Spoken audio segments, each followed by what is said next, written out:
We just spent the last 7 days on the Carnival Celebration. We have not been on a Carnival ship in a minute, and so we thought, this is a new ship, let's try it out. But I gotta say, I got a lot to say. And it's not all great, but it's not terrible either. I do have some things I don't love, but I have some things that I really do love that I want to tell you about. And look, we came into this really excited. We're not cruise snobs or anything. I mean, we've tried a few different cruise lines, and this one was one that we had already tried before. So we kind of thought we knew what we were expecting or what we could expect. Unfortunately, it wasn't quite as we anticipated. There were a handful of things that genuinely surprised us, and not in a good way. So in this video, I'm gonna walk you through some of the things that we hated about the Carnival Celebration and some of the things that we actually really liked. And then at the end, I'll tell you straight up whether or not I would recommend the Carnival Celebration. So let's jump right in. There's this great place called Center Stage here in the middle of the ship, and they have this giant like window situation, which is super cool looking. And they do these cool events here. Now, look, if you look, all of these like pole things are all LEDs. And then during a show, this whole thing becomes a screen, which is great. Except when you look, there are very few places that actually have a good place to sit. See what I mean? This is all seating for Center Stage. And look at this overhang. You cannot see anything that's above it. Terrible design. You know when they have like the dive-in movies like at the pool outside, and every other cruise line, to my knowledge at least, offers popcorn at the dive-in movie. It's fantastic. You just get to go up, scoop your popcorn, eat it while you're watching the movie. Fantastic. Carnival also offers it for $4 a container. Y'all, $4, it's crazy. Now, if that were the only thing that I felt like Carnival was nickel and diming, maybe I wouldn't feel so bad about it. But this was just one thing on top of a gazillion times that we were nickel and dimed on this trip. We have been charged, even though we prepaid gratuities, we then were charged every time we go to the bar to get a drink. We're then charged like $2.50 for every drink that we got. And then this one was $3.50 gratuity on top of it. What? Of course they have like the additional things where you are, you know, you have the specialty restaurants and the candy shop and the specialty ice cream. Like those things are sort of to be expected, but truth be told, I kind of just wish they didn't exist. I love an all-inclusive, and Carnival is making it real hard for me to think that the cruise is all-inclusive. So then we go to the, you know, even at the main dining room, you think, oh, this is the main dining room. All the things on here are going to be included. No, they have a whole section of stuff that's going to cost extra money. Then you think, okay, I'm gonna go to a specialty restaurant. Everything on this menu is gonna be included for the $50, actually I think it's $52 charge to get into the steak restaurant. Nope, also not true. There's a whole section of stuff that's not included on that one either. I think that the nickel and diming is getting out of control. I hate that. This is one of the cool things I see about Carnival is that they have these scan, pour, enjoy things. And as you can see, they charge 31 cents an ounce, which if you don't have the beverage package, that feels like a lot of money, doesn't it? In addition to being charged for the ounceage, you're also charged are timed. You can only take as much soda as you can get in, well, let's see. So I always start with ice, because you don't want your time to start yet, and then you scan it. I have 20 seconds to get the soda that I want. So now it shows I got 6.89 ounces. It cost $2.14. And I have no more time left. But I do get to have soda. Concept is cool, right? Like that you get to get your own drink. But there's other cruise lines that do something where like you get to like have your code down on the like freestyle Coke machine, and as it's down, you can fill up your cup, and when you're done, you take it away. Well, the problem with this is that you are done filling and then you walk away. Well, then somebody else can swoop in there and use the rest of your time, which is fine if you have the endless bubbles, but if you aren't, then you suddenly have paid 31 cents an ounce for whoever swooped in behind you to, you know, get their own drink. The disembarkation process was a cluster at ports.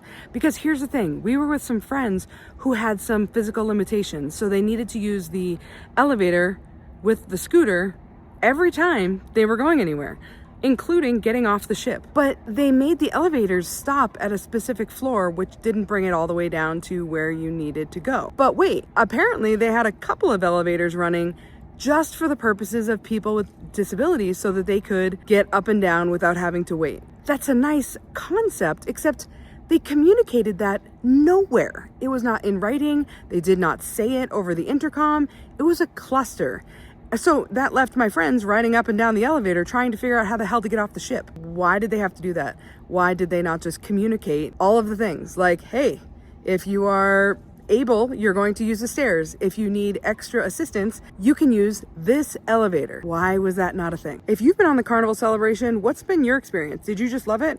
Am I just like being super nitpicky? Just tell me down here in the comments. I recognize that this makes me like feel super old, but you know what I like to do on vacation? Find a quiet spot and play some games, play some cards. Guess what there's not much of here on the Carnival Celebration? Quiet spots. And I will say this is not common on every cruise ship. Usually you can find some pockets of quiet. Not much here. There's a lot of this. And again, I recognize I got on a Carnival ship, right? That's the expectation. But I figured probably there's some quiet spots. Not so much. But it's not just the deck. It's everywhere, including like in the dining rooms and in the restaurants, and I'll show you. I really love the layout of the Lido buffet area because they're all little pieces, like little sections, right? No, a lot of times these are just giant areas. And this has partitions, it has walls, it has great little round, I say little, but it has a great round table here. So not only can you eat with a bunch of people, but you can actually play games with a bunch of people. Except that, you hear that? I bet you can, because this is music playing in every single place on the ship. Is it fun? Sure, if that's what you're looking for. We like to play games, we like to play cards. And it's hard to even hear people.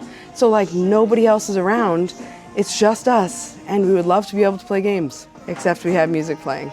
Another cool thing about these little areas, can't see it right now because it's nighttime of course, but giant windows, huge. So you can see the ocean from like everywhere here, and like huge windows to see it. Tell you one thing that's awesome, I mean like super awesome, piano bar. We really like Big Richard is what he goes by. He has a great under 18 show, and then he has a pretty great over 18 show with lots of singing and inappropriateness and a fantastic time. Carnival did a great job hiring this guy. And actually, I will say across the board kind of, that any Carnival ship that we've been on has fantastic piano bar. And if you've not done a piano bar, can't recommend it enough. Okay, after all that, would we take a cruise on the Carnival Celebration again? Honestly, probably not. I don't think this is a bad cruise, and I don't think it's a bad cruise line by any stretch of the imagination. It is a cruise line for a different kind of people. A cruise vibe is not quite what I'm looking for. This is perfect for somebody like who just loves to go out to party, who goes to the bars or goes to the casinos or loves those deck parties or any, people who love that kind of thing. That's just not us.